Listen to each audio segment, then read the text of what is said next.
کدال کا لگنا تھا کہ حضرت حمزہ رضی اللہ تعالیٰ عنہ کے پاؤں سے خون جاری ہو گیا، گویا ان کا جسم اس طرح تر و تازہ تھا جیسے کسی زندہ انسان کا ہوتا ہے، یہاں تک کہ خون بھی خشک نہیں ہوا تھا، اور خون شریانوں میں اس طرح جاری تھا کہ ذرا سی کدال لگتے ہی پیر سے جاری ہو گیا۔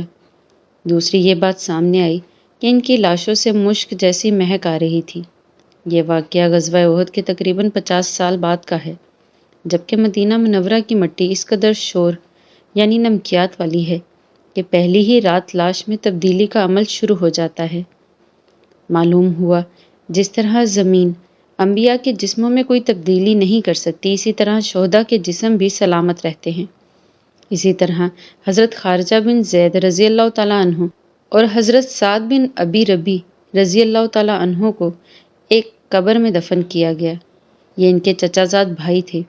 بعض لوگ اپنے شہداء کو احد سے مدینہ منورہ لے گئے تھے، لیکن حضور اکرم صلی اللہ علیہ وسلم نے حکم فرمایا کہ انہیں واپس لایا جائے اور میدان احد ہی میں دفن کیا جائے۔ پھر آپ صلی اللہ علیہ وسلم نے غزوہ احد کے شہداء کے بارے میں فرمایا، میں ان سب کا گواہ ہوں، جو زخم بھی کسی کو اللہ تعالیٰ کے راستے میں لگا ہے، اللہ تعالیٰ قیامت کے دن اس زخم کو دوبارہ اسی حالت میں پیدا فرمائیں گے کہ اس کا رنگ خون کے رنگ کا سا ہوگا اور اس کی خوشبو مشک جیسی ہوگی۔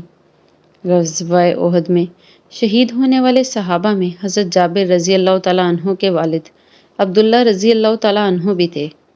حضور صلی اللہ علیہ وسلم نے حضرت جابر رضی اللہ تعالیٰ عنہ سے فرمایا، اے جابر، کیا میں تمہیں ایک بات نہ بتا دوں؟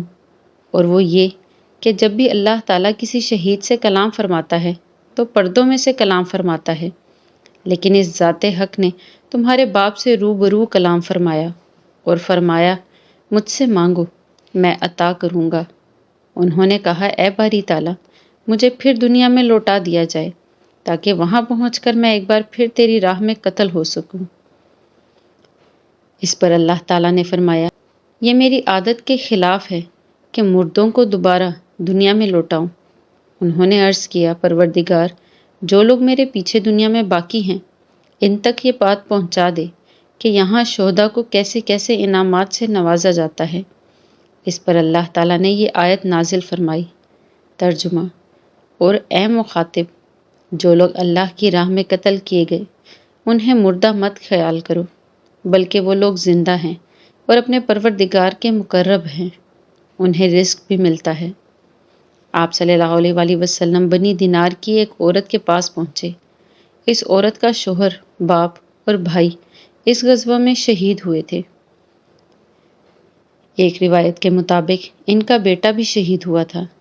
جب لوگوں نے انہیں یہ خبر سنائی تو انہوں نے فوراً پوچھا، رسول اللہ صلی اللہ علیہ وسلم کا کیا حال ہے؟ لوگوں نے بتایا، اللہ کا شکر ہے، آپ بخیر و عافیت سے ہیں۔ اس پر عورت نے کہا، میں آپ کو اپنی آنکھوں سے دیکھ لوں۔ پھر جب انہوں نے آپ صلی اللہ علیہ وسلم کو آتے دیکھ لیا تو بولی، آپ صلی اللہ علیہ وسلم خیریت سے ہیں تو ہر مصیبت ہیچ ہے، یعنی اب کسی غم کی کوئی اہمیت نہیں۔ غزوہ احد میں حضرت قتادہ بن نعمان رضی اللہ تعالیٰ عنہ کی آنکھ میں زخم آیا تھا، یہاں تک کہ آنکھ ڈیلے سے باہر نکل کر لٹک گئی تھی۔ لوگوں نے اسے کاٹ ڈالنا چاہا اور اس بارے میں حضور صلی اللہ علیہ وسلم سے پوچھا۔ آپ صلی اللہ علیہ وسلم نے فرمایا، کاٹو نہیں۔ پھر انہیں اپنے پاس بلایا اور ان کی آنکھ اپنے ہاتھ مبارک میں لے کر ہتھیلی سے اس کی جگہ پر رکھ دی۔ پھر یہ دعا پڑھی، اے اللہ، ان کی آنکھ کو ان کے حسن اور خوبصورتی کا ذریعہ بنا دے۔ چنانچہ یہ دوسری آنکھ سے بھی زیادہ خوبصورت اور تیز ہو گئی۔ حضرت قتادہ رضی اللہ تعالیٰ عنہ کو کبھی آنکھ کی تکلیف ہوتی تو دوسری میں ہوتی، اس آنکھ پر اس تکلیف کا کوئی اثر نہ ہوتا۔ ایک اور صحابی کی گردن میں ایک تیر آ کر پیوست ہو گیا۔ وہ فوراً رسول اللہ صلی اللہ علیہ وسلم کی خدمت میں حاضر ہوئے۔ آپ صلی اللہ علیہ وسلم نے ان کے زخم پر اپنا لعاب دہن لگا دیا، زخم فوراً ٹھیک ہو گیا۔ غزوہ احد میں اسلامی لشکر کا جھنڈا حضرت مصعب بن عمیر رضی اللہ تعالیٰ عنہ کے ہاتھ میں تھا۔ جنگ کے دوران ان کا دایاں ہاتھ کٹ گیا تو انہوں نے جھنڈا بائیں ہاتھ میں پکڑ لیا۔ جب وہ بھی کٹ گیا تو دونوں کٹے ہوئے بازوؤں سے جھنڈے کو تھام لیا اس وقت وہ یہ آیت تلاوت کر رہے تھے۔ ترجمہ: اور محمد صلی اللہ علیہ وسلم اللہ کے رسول ہی تو ہیں، اس سے پہلے بھی بہت سے رسول گزر چکے ہیں۔ جب انہوں نے جنگ کے دوران کسی کو یہ کہتے سنا کہ محمد صلی اللہ علیہ وسلم قتل کر دیے گئے تو خود بخود ان کی زبان سے یہ الفاظ جاری ہو گئے۔ اس کے بعد حضرت مصعب بن عمیر رضی اللہ تعالیٰ عنہ شہید ہو گئے۔ غرض جنگ ختم ہوئی اور شہداء کو دفن کر دینے کے بعد حضور صلی اللہ علیہ وسلم مدینے کی طرف روانہ ہوئے۔ آپ صلی اللہ علیہ وسلم اس وقت گھوڑے پر سوار تھے۔ آپ صلی اللہ علیہ وسلم نے اس وقت شہداء اور ان کے عزیزوں کے لیے یہ دعا فرمائی: اے اللہ، ان کے دلوں سے رنج اور غم کو مٹا دے، ان کی مصیبتوں کو دور فرما دے اور شہیدوں کے جانشینوں کو ان کا بہترین جانشین بنا دے۔ مدینہ پہنچنے پر حضور صلی اللہ علیہ وسلم نے حضرت علی رضی اللہ تعالیٰ عنہ کی تلوار خون آلودہ دیکھ کر فرمایا: اگر تم نے جنگ میں بہتر کارکردگی کا مظاہرہ کیا ہے تو فلاں فلاں نے بھی خوب جہاد کیا ہے۔ غزوہ احد میں 70 کے قریب مسلمان شہید ہوئے۔ مرنے والے مشرکوں کی تعداد مختلف بتائی جاتی ہے۔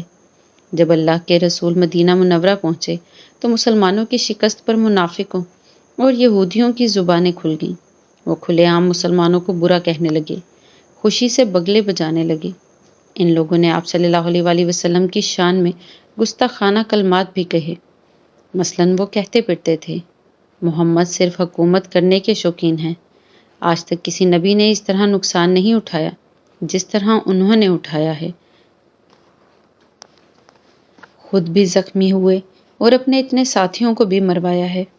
کبھی کہتے: تمہارے جو ساتھی مارے گئے، اگر وہ ہمارے ساتھ رہتے تو اس طرح اپنی جانیں نہ گنواتے۔ حضرت عمر رضی اللہ تعالیٰ عنہ تک ان کی یہ باتیں پہنچی تو انہیں بہت غصہ آیا۔ انہوں نے حضور صلی اللہ علیہ وسلم سے عرض کیا: اے اللہ کے رسول، آپ صلی اللہ علیہ وسلم ہمیں ان لوگوں کو قتل کرنے کی اجازت دیں۔ یہ سن کر آپ صلی اللہ علیہ وسلم نے ارشاد فرمایا: کیا یہ لوگ یعنی منافقین ظاہر میں مسلمان نہیں ہیں؟